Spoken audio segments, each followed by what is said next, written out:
Bonjour à tous, c'est Claire, bienvenue dans cette vidéo où je vais vous faire donc une petite présentation d'un des tirages qui est proposé dans le tarot de l'Enchanteresse des rêves. Comme ça vous montre un petit peu comment est-ce qu'on utilise les tirages qui sont proposés dans les jeux. Alors celui-là il est intéressant, c'est le premier, il concerne les rêves diurnes, donc les rêves du jour, donc ceux qui sont conscients. Donc on va par exemple, on va se dire, bah tiens, moi j'ai le rêve de, j'en sais rien, d'écrire un livre. Et puis on va tirer les cartes pour regarder un petit peu qu'est-ce que les cartes peuvent nous apporter comme information, qui peuvent nous aider. Hop, je vais reprendre les cartes. Et puis donc je vais vous expliquer, on va disposer les cartes. La première, donc la carte 1, donc je pense celle-ci, ça va être la représentation du rêve, c'est-à-dire la description de ce que je désire. La deuxième carte que je vais mettre à droite, ça va être le cauchemar, c'est-à-dire, alors le cauchemar, c'est soit ce que l'on craint, ce qui est le plus difficile pour réaliser ce rêve, ou alors quelque chose qui pourrait l'empêcher, ou alors une conséquence négative que pourrait avoir ce rêve. Vous savez que parfois on a des rêves, mais en fait, quand on va réaliser ces rêves, ça peut avoir des conséquences qui sont négatives, qui ne sont pas des choses qu'on aimerait. Et du coup, ce sont des freins en fait pour réaliser nos rêves. La troisième carte, on va la mettre de ce côté, voilà, à gauche, et ça correspond à l'aide. Donc l'aide, c'est une chose, ça peut être une personne aussi, ou alors une énergie qui va aider à réaliser ce rêve.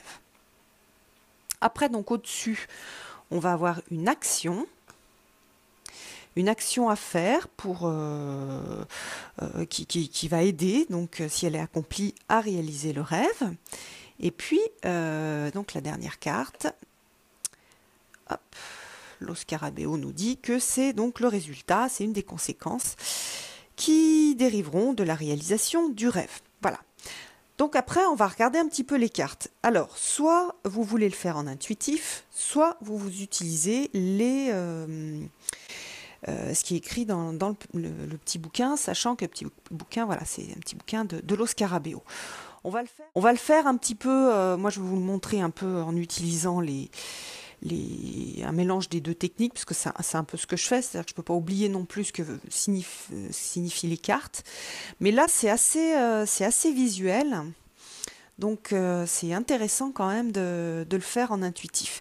Alors, donc premièrement, la description du rêve. Donc on va dire que c'est un tirage fictif, mais on va dire que la personne, elle aimerait bien écrire un livre, et elle est quand même un peu on va dire dans l'illusion que, en gros, en méditant et sans mettre vraiment d'action en place, son rêve peut se réaliser. Donc là, on a quelque chose parce qu'on voit donc une personne, la tête à l'envers, qui est pas du tout dans l'action. Donc ça, c'est un peu la phase préparatoire du livre, mais après il va falloir se mettre au boulot, tous les artistes, s'il y en a qui regardent ces vidéos, vous le savez, c'est beaucoup de travail de créer quelque chose, que ce soit un livre, que ce soit une œuvre d'art, que ce soit même un morceau de musique, travailler un morceau de musique. Donc voilà, et là elle est dans cette situation, et dans son rêve il y a oui écrire un livre, mais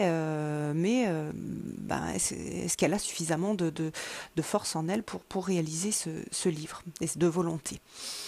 Alors c'est d'autant plus, comment dire, ça pourrait être d'autant plus appuyé que dans le cauchemar, on a cette carte, ce 1, qui est le magicien. Et le magicien, vous voyez, il a tous les outils. Et et puis il va commencer, quoi. Il va commencer à bosser. Donc là-dedans, on a quoi? On a soit une peur de pas avoir peur inconsciente de pas avoir le talent nécessaire pour écrire ce livre, soit une difficulté en fait à se mettre à l'action, à se bouger, dans le tarot de Marseille. J'ai toujours donc comme j'ai une référence avec le tarot de Marseille de Jodorowsky, pour moi. Voilà, le magicien, c'est commencer et choisir. Donc voilà, il faut commencer, il faut s'y mettre, il faut choisir. Donc c'est ça un peu cette difficulté et ce frein.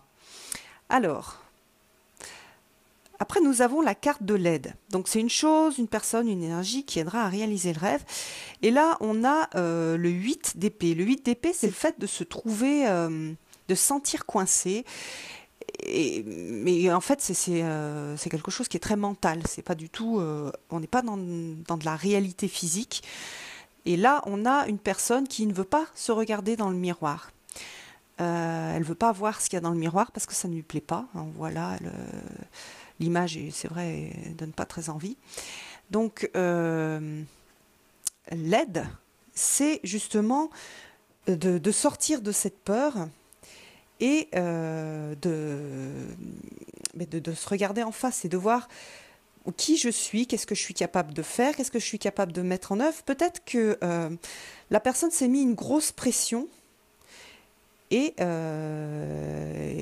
donc elle n'accepte pas la partie, on va dire une partie fragile d'elle, qui fait que pour elle c'est difficile de se mettre tous les jours devant son ordinateur pour écrire, ou voilà, on est là-dessus. Donc après, si j'avais quelqu'un en face de moi, on irait détailler un peu cette carte, et puis on mettrait d'autres cartes pour comprendre en fait exactement ce qui se passe et voir un peu plus les ressources qu'elle peut avoir.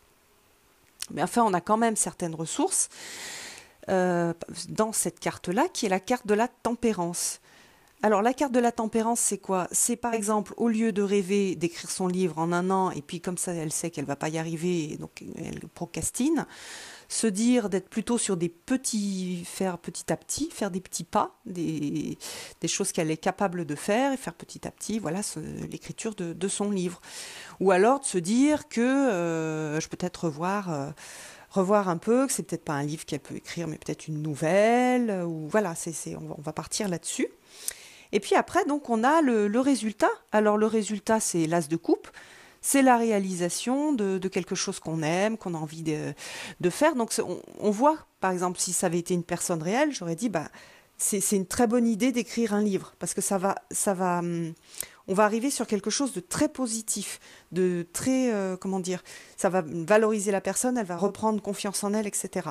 Donc, il va falloir qu'elle passe par tout un processus de se regarder dans le miroir, de regarder ce qu'elle est capable de faire, d'ajuster un peu ses ambitions à ce qu'elle est capable de faire. Et là, elle arrivera à quelque chose de positif, et elle va créer quelque chose de très satisfaisant pour elle. Donc voilà, ça c'est le premier tirage qui est proposé donc dans le tarot de l'Enchanteresse des rêves. C'est un tirage qui peut se faire avec un autre tarot. C'est pas forcément un tirage que vous pouvez faire avec ce tarot. Vous pouvez le faire avec un tarot, vous pouvez le faire aussi avec un oracle. D'ailleurs, c'est un tirage qui est tout à fait adapté à l'utilisation d'un oracle. Voilà, j'espère que cette vidéo vous aura intéressé. Je vous invite, si vous l'avez testé, à me donner vos retours en feedback sous ma vidéo. Moi, je l'ai testé et je le trouve super bien. Et voilà, j'ai l'habitude d'inventer mes tirages, mais parfois, quand j'en trouve qui sont très bien faits, surtout ceux-là, ceux-ci, enfin ceux qui sont proposés dans les livres, généralement, ce sont des tirages avec pas beaucoup de cartes. Et quand on est débutant ou d'un niveau moyen, c'est bien d'être sur des tirages simples avec peu de cartes. Sinon, on se noie dans les informations et on n'arrive plus rien à en tirer. Donc voilà, je vous invite à essayer ce tirage-là et je vous donne rendez-vous pour une prochaine vidéo. Bye bye!